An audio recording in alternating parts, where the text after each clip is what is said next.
সাধু, গঙ্গারাম আর রাজা তিনজনেই পাখিটাকে তাদের দিকে আসতে দেখলেন। কি হয়েছে? কি বলছে লোকটা? এ বলছে এই চড়ুইটাকেও নিয়ে যাবে। না, এটা হতে পারে না। আমি এই চড়ুই কাউকে দেব না। এখান থেকে চলে যান। দেখুন, সেনাপতির আদেশ অমান্য করলে ভালো হবে না। চুপচাপ চড়ুইটা আমাকে দিয়ে দিন। যা করার করুন, আমি এই চড়ুই কাউকেই দেব না। গঙ্গারাম হাতে লাঠি তুলে নেয় আর সৈনিকের সামনে দৃঢ়ভাবে দাঁড়িয়ে পড়ে। এ তো একেবারে নিচে জেদে অটল। সেনাপতির আদেশ ছাড়া আমি এর উপর আক্রমণ করতে পারি না। তবে এ অবশ্যই আমার উপর আক্রমণ করবে। এখান থেকে চলে যাওয়াটাই সঠিক হবে। ঠিক আছে, আমি এখান থেকে চলে যাই। হে ভগবান, কি করুণ ভাগ্য পেয়েছি। সেনাপতি হয়ে যুদ্ধ লড়ার বদলে পাখি খুঁজতে বেরোচ্ছি। আর এই পাখিটা কোথায় উধাও হয়ে গেল জানি না। এত সৈনিক লাগিয়ে সব জায়গা খুঁজেছি, তবুও এই পাখির সন্ধান মিলছে না যে। সেনাপতি, আমি ওই পাখির খোঁজ পেয়েছি। তাহলে তুমি কেন পাখিটা নিয়ে এখানে আসছো না? সে বলল পাখিটা দেব না। কিভাবে দেবে না? আমি এখন সৈনিকদের নিয়ে ওর বাড়ি যাচ্ছি। বলদেব সব সৈনিককে একত্রিত করলেন এবং গঙ্গারাম নামের কাঠুরের বাড়ির দিকে এগিয়ে চললেন। ও পাখিটা তোমার কাছে আছে তো? হ্যাঁ, পাখিটা আমার কাছে আছে, আর আমি কখনো তোমাকে দেব না। দেখো, আমি স্পষ্টভাবে বলছি, ওই পাখি আমাকে দিয়ে দাও, নতুবা আপনার বিরুদ্ধে সৈনিকদের ব্যবহার করো। বাঁচাও, কেউ আমাকে বাঁচাও, এই সৈনিক আমার ক্ষতি করতে চাচ্ছে। গঙ্গারামের চিৎকারে তার প্রতিবেশী ও গ্রামের মানুষ একত্রিত হলো। গঙ্গারাম ভাই, কি হয়েছে? কেন এমন চিৎকার? এই সৈনিকরা এসেছে, পাখিটা ছিনিয়ে নিয়ে যেতে চাচ্ছে। এই পাখিটা আমার, আমি পুষেছি। দেখো, এটি রাজার আদেশ, আমাকে এই পাখিটা নিয়ে যেতে হবে। একজন দরিদ্র মানুষের উপর জবরদস্তি চালানো ঠিক নয়। যাও, গিয়ে রাজাকে বলে দাও, এরকম তামাশা চলবে না। রাজার শাসনে এমন জবরদস্তি গ্রহণযোগ্য নয়। সৈনিক সেনাপতির কানে কানে বলল, সেনাপতি, এরা আমাদের রাজ্যের মানুষ, তাদের বিরুদ্ধে যাওয়াটা ঠিক হবে না। আমরা মাত্র ৮-১০ জন সৈনিক, সামনে পুরো গ্রাম আছে। তাদের সঙ্গে লড়াই করলে আমাদেরই পরাজয়। নির্দোষ মানুষের উপর আক্রমণ করলে রাজাও আমাদের শাস্তি দেবেন। তোমার কথা ঠিক, শত্রুকে পরাজিত করা সহজ, কিন্তু প্রজারা যদি বিদ্রোহ করে সেটা অনেক কঠিন। আমাদের এখান থেকে চলে যাওয়াই উচিত। বলদেব সিংহ তখন গ্রামের সবার কাছে ক্ষমা চাইলেন। দেখুন, আমার উদ্দেশ্য এই ব্যক্তিকে ভয় দেখানো বা ক্ষতি করা নয়। আমি কেবল রাজার আদেশ পালন করছি। আজ রাজা অন্য কারো পালিত পাখি চাইছেন, কাল আমাদের বাড়ির সম্পত্তি চাইবেন। এটা ঠিক হবে না। তুমি চলে যাও এখান থেকে, এবং রাজাকে জানিও নিজের প্রজার উপর জবরদস্তি করা উচিত নয়। জি ঠিক আছে, আমি আমার সৈনিক নিয়ে এখান থেকে চলে যাচ্ছি। বলদেব ও তার সৈনিকেরা চলে গেলেন। গঙ্গারাম, তুমি সত্যিকারের ন্যায়বান ব্যক্তি। কেউ তোমার উপর জবরদস্তি করলে পুরো গ্রাম তোমার পাশে থাকবে। বলদেব ফিরে এসে মহারাজকে বললেন, সেনাপতি মহাশয়, আসুন, বলুন পাখিটি পেয়েছো কি না পাওনি? মহারাজ, পাখিটা পাওয়া গেছে। এটি একজন কাঠুরের বাড়িতে আছে। আমি সৈনিক নিয়ে তার বাড়ি গিয়েছিলাম, তখন পুরো গ্রাম তার পাশে এসে দাঁড়ায়। আমরা তো সাধারণ প্রজার বিরুদ্ধে আক্রমণ করতে পারি না, তাই হাত খালি করে ফিরে আসতে হয়েছে। তোমরা ভালো করেছো সাধারণ মানুষের উপর আক্রমণ না করার সিদ্ধান্ত নিয়ে, না হলে রাজ্যে বিদ্রোহের পরিস্থিতি সৃষ্টি হতে পারত। হ্যাঁ মহারাজ। আর মহারাজ, যদি আপনার আপত্তি না থাকে একটি প্রশ্ন করতে পারি কি? হ্যাঁ বলো। আপনি আমাকে বলতে পারেন কি যে পাখিটা আপনার জন্য এত বিশেষ কেন? আমি ঠিক জানি না তোমাকে বলা উচিত কিনা, তবে বলি, বহু বছর ধরে তুমি আমার সেনাপতি, তোমার উপর বিশ্বাস করাই উচিত। প্রায় 1 বছর আগে আমি যখন বন ভ্রমণে গিয়েছিলাম,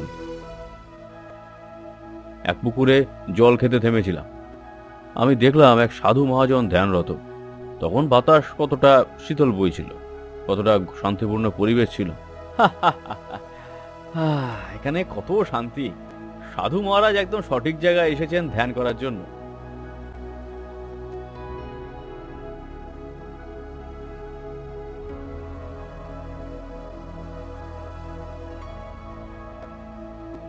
কিছু সময় পরে সাধু মহাজন চোখ খুললেন। মহারাজ সামনে একটি মৃত সাপ পড়ে থাকতে দেখলেন। এই সাপটি এখানে কেন মৃত হয়ে পড়ে আছে? যখন আপনি জলের ধারে জল খেতে এসেছিলেন তখন এই সাপটি আপনার দিকে আসছিল, কামড় দিতে যাচ্ছিল। আমি আমার তলোয়ার দিয়ে সেটাকে মেরে ফেলেছি। এতে আপনার ধ্যান ভঙ্গ হয়নি। এটা শুনে আমি খুব খুশি হয়েছি। তোমার যা চাই চেয়ে নাও আমার থেকে। সাধু মহাজন, আমার রাজ্যের অর্থনীতি খুব খারাপ হয়ে গেছে। কয়েক মাস আগে যুদ্ধে এত খরচ হয়েছে যে রাজকোষ সম্পূর্ণ খালি। আপনি যদি আমাকে কিছু দিতে চান তাহলে আমার জন্য ঈশ্বরের কাছে প্রার্থনা করুন যেন তিনি আমাকে দয়া করেন এবং খাজনা পুনরায় পূর্ণ করেন। আমার কাছে তোমার সমস্যার এক সমাধান আছে। এই পাখিটা যে তুমি এখন দেখছো এটা কোনো সাধারণ পাখি নয়। যে যার কাছে এই পাখিটি যায় তার বাড়ি সম্পদে ভরে যায়। তুমি এই পাখিটা নিজের সাথে নিয়ে যাও, তোমার রাজকোষ আবার পূর্ণ হয়ে যাবে। ঠিক আছে সাধু মহারাজ, আপনার অসংখ্য ধন্যবাদ। রাজা পাখিটাকে রাজপ্রাসাদে নিয়ে আসলেন, তবে একটি খাঁচায় বন্দি করে রাখলেন। 1 মাসের মধ্যেই রাজার ভাগ্য গেল বদলে। রাজা প্রচুর সম্পদশালী হয়ে উঠলেন। তাহলে সেনাপতি, এটাই সেই পাখির পুরো গল্প। কিছুদিন আগে আমি পাখিটা পিঞ্জর থেকে বের করেছিলাম। পিঞ্জর থেকে বের হওয়ার সঙ্গে সঙ্গে পাখিটি কোথায় যেন উড়ে চলে গেল। এখন যে কোনো উপায় তাকে আবার মহলে ফিরিয়ে আনো। মহারাজ, আমি বুঝতে পারছি না যে তাকে কিভাবে ফিরিয়ে আনবো। আমি জানি না কিভাবে আনবে, তবে যে কোনো উপায় তাকে এখানে ফিরিয়ে নিয়ে এসো। মহারাজ, ওই কাঠুরে তার উঠোনে একটি বাসা বানিয়ে পাখিটাকে সেখানে বসিয়ে রেখেছে। মানে পাখিটা এখন স্বাধীন। আপনি বলুন তাহলে আমি তাকে চুরি করে নিয়ে আসি। ঠিক আছে, যেভাবে ইচ্ছে নিয়ে এসো, হোক চুরি করে তাও নিয়ে এসো, শুধু পাখিটা ফিরিয়ে নিয়ে এসো। বলদেব রাতের অন্ধকারে গঙ্গারামের বাড়িতে পৌঁছলেন।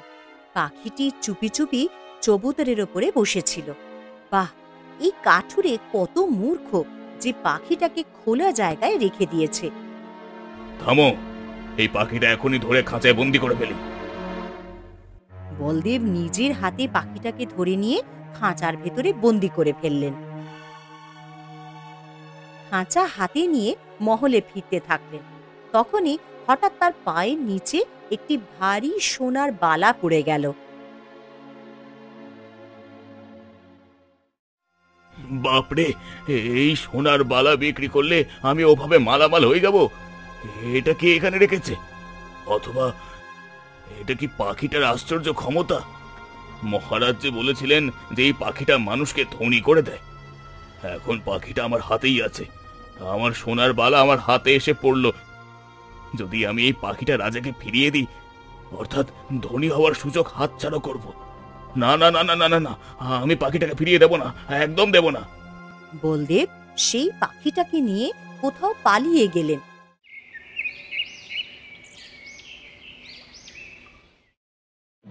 রাজা সৈনিকদের ডেকে বললেন, তোমাদের মধ্যে কেউ কি সেনাপতি বলদেবকে দেখেছে? না মহারাজ, সেনাপতি বলদেব তো কাল রাত থেকেই অদৃশ্য। রাজা অনেকক্ষণ বলদেবের ফেরার জন্য অপেক্ষা করলেন। অবশেষে বলদেব কোথায় গেল? বলদেব কি আমার সঙ্গে বিশ্বাসঘাতকতা করলো? পাখিটা নিয়ে পালিয়ে গেল নাকি?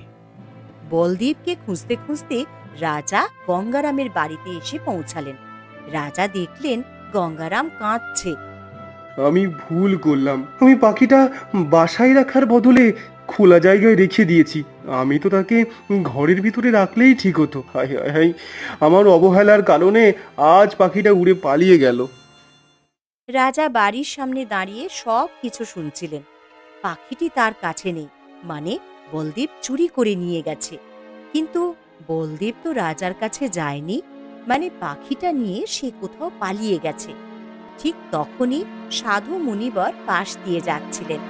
গঙ্গারামের কাঁদার শব্দ শুনে সাধু তার কাছে গেলেন। কি হয়েছে? তুমি কেন কাঁদছো গঙ্গারাম? গঙ্গারাম সাধুকে সব কথা জানালো। ঠিক সেই সময় রাজা গঙ্গারামের বাড়িতে আসলেন। আরে রাজা, তুমি এখানে কিভাবে? তুমি তো সেই ব্যক্তি যিনি আমার পাখিটাকে আমার কাছ থেকে দূরে নিয়ে গিয়েছিল।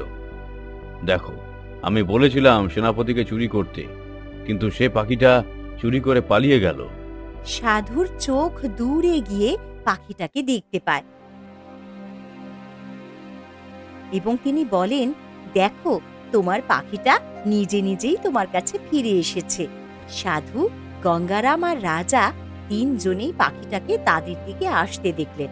তখনই রাজার চোখ পড়ে গেল বলদেব সিংয়ের ওপর, যিনি পাখিটার পিছু পিছুই আসছিলেন।